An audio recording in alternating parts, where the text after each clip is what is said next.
এই মুহূর্তে জাহাঙ্গীরনগর বিশ্ববিদ্যালয়ে আছেন সহকর্মী মোজাফফর হোসেন জয়। সরাসরি যাচ্ছি তার কাছে। জাহাঙ্গীরনগর বিশ্ববিদ্যালয়ে আজকে 12তম দিন অর্থাৎ শেষ দিন নির্বাচনী প্রচারণার কার্যক্রম চলছে। আমরা সকাল থেকে দেখেছি জাহাঙ্গীরনগর বিশ্ববিদ্যালয় বিভিন্ন প্যানেলের যারা প্রার্থী রয়েছে তারা যেমনি নির্বাচনী প্রচারণায় অংশ নিয়েছেন, তেমনি কিন্তু আমরা দেখেছি যে জাহাঙ্গীরনগর বিশ্ববিদ্যালয়ের স্বতন্ত্র প্রার্থীরা নির্বাচনী প্রচারণায় অংশগ্রহণ করেছে।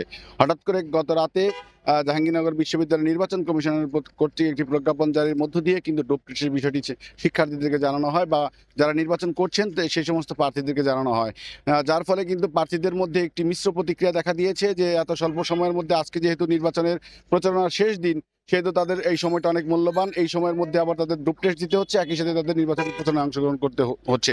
এই নিয়ে তাদের মধ্যে ক্ষোভ রয়েছে। একই সাথে একটু আগে সংসক্ত প্যানেল নামে একটি প্যানেল থেকে 13 দফা ঘোষণা করা হয়েছে এবং তারা বলেছে যে যারা দৃষ্টি প্রতিবন্ধী রয়েছে তাদের জন্য বেল পদ্ধতিতে যেন ব্যালট পেপার ছাপানো হয়, সেই দাবিতে উঠে এসেছে। ছাত্র শিবিরের পক্ষ থেকে একটি লিখিত দাবি প্রস্তাবনা দেওয়া হয়েছে নির্বাচন কমিশনকে। তারা বলছেন যে নির্বাচনের দিন যেন বড় স্ক্রিনে সরাসরি ভোট গণনার বিষয়টি জানানো হয় এবং একই সাথে যেন স্বচ্ছতার বিষয়টি নিশ্চিত করে নির্বাচন কমিশন। জাহাঙ্গীরনগর বিশ্ববিদ্যালয়ে কিন্তু শেষ মুহূর্তের প্রস্তুতিতে আমরা দেখেছি যে নির্বাচন কমিশন বলেছেন যে তারা বিকেলে সংবাদ সম্মেলনের মধ্য দিয়ে নির্বাচনের সকল বিষয় তারা জানাবেন সাংবাদিকদের। একই সাথে কিন্তু এখন যে বিষয়টি সেটি প্রস্তুতি চলছে নির্বাচনের সকল কিছু ঝালিয়ে নেওয়ার জন্য এবং নিরাপত্তার বিষয়ে জাহাঙ্গীরনগর বিশ্ববিদ্যালয় সিসিটিভি ক্যামেরা সহ আইনশৃঙ্খলা বাহিনী মোতায়েনের সহ সকল ব্যবস্থাপনা নিচ্ছেন।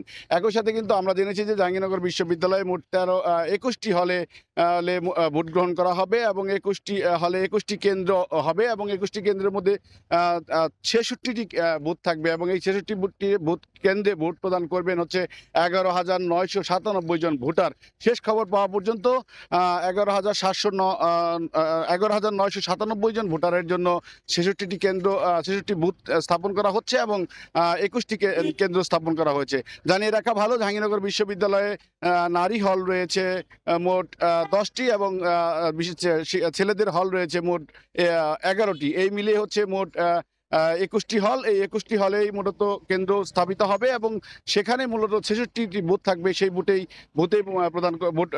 ভোট প্রদান করবেন শিক্ষার্থীরা। তো জাহাঙ্গীরনগর বিশ্ববিদ্যালয়ের প্রচারণার প্রস্তুতি শেষে কিন্তু যারা নির্বাচনে অংশগ্রহণ করছেন তারা কিন্তু বলছেন যে তাদের প্রস্তুতি সম্পন্ন হয়েছে এবং সবাই জয়ের ব্যাপারে আশাবাদ ব্যক্ত করেছে। নির্বাচন কমিশনের নিরপেক্ষতাভাবে নির্বাচন পরিচালনা করতে সবাই জয়ী হবে এমনটি প্রত্যাশা করছেন জাহাঙ্গীরনগর বিশ্ববিদ্যালয়ের যারা নির্বাচনে অংশগ্রহণ করছেন প্যানেলভুক্ত কিংবা স্বতন্ত্র প্রার্থীরা।